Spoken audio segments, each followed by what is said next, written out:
There was a man. He lived in the 1920s, 1930s. His name was Easy Eddie. Easy Eddie was a super empowered attorney. And he was so good that he was hired by the Chicago Mafia, which was led in those days by someone named Al Capone. He was such a good lawyer. He knew the law so good, and he had so many connections, and he could manipulate things in such ways that no matter what charges they had on Al Capone or his people, they couldn't put any of them in jail. They couldn't convict him of anything. And because he was such a good lawyer, he was so valuable that the Mafia gave him enormous amounts of money. He had private airplanes. He had practically an entire city block of property with a beautiful mansion, the best of cars, the best of everything. And his son, he could do anything he wanted.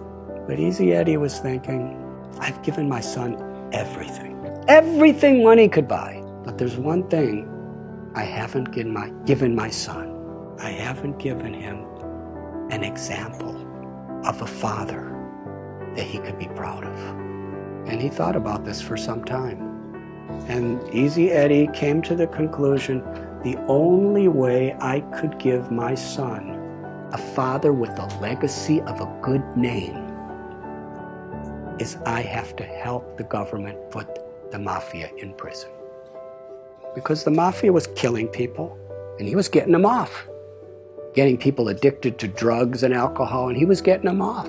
Extorting innocent little store owners who are struggling for their life, pay us so much a month or we're going to bomb your store. And they bomb them, and he was helping them. He helped the FBI. He testified. And many of the biggest people in the Mafia were put in prison. He knew full well that he would be killed for doing this. And one day he was riding in his car and another car came by and several people with machine guns filled his body with bullets, and he laid on the street dead.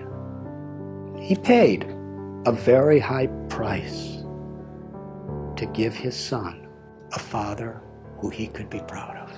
That's a high price. But for him, it was worth it.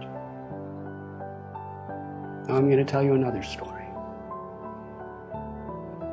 There was a man. He was in the United States Air Force during World War II. And he was on a battleship called the USS Lexington.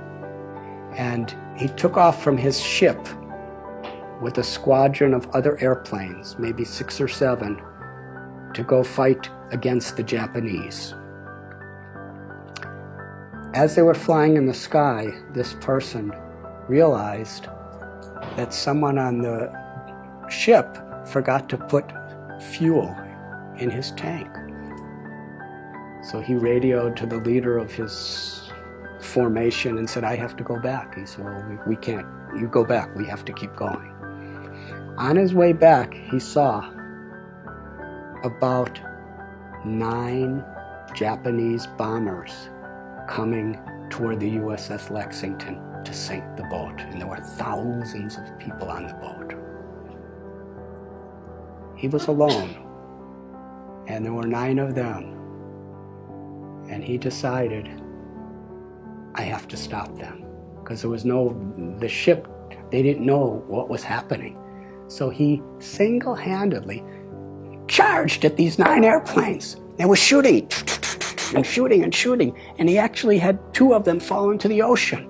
And then he ran out of bullets, and they were shooting at him and attacking him. And he was so enthusiastic and so fearless that he was flying at these different planes that were shooting at him, and he was knocking off their wings. And finally, after 5 of the 9 sank, the other 4 thought, this man is completely crazy. Let's get out of here. And they all flew away. And he came back, his plane was all beaten up, and the people of the USS Lexington actually saw what was happening. But they weren't prepared. He was the first person in the US Air Force in World War II to get the US Congressional Medal of Honor, the highest award there is. His name was Butch O'Hare. And the airport in Chicago, O'Hare Airport, is named after him. He's considered one of the greatest heroes of American history because he was willing to sacrifice his own life for the higher cause of others. What makes this story so interesting is Butch O'Hare was the son of Easy Eddie.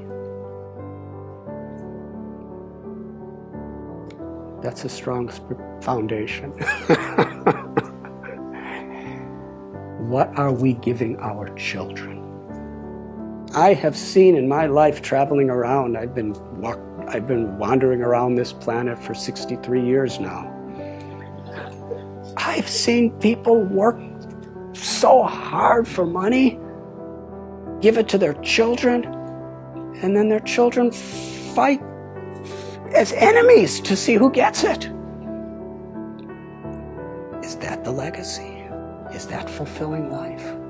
Is that what we want to leave to the world? Our values, our character, the grace and the compassion, the love that flows through us is the greatest contribution we could make to our own life, to God, to our families, and to the world.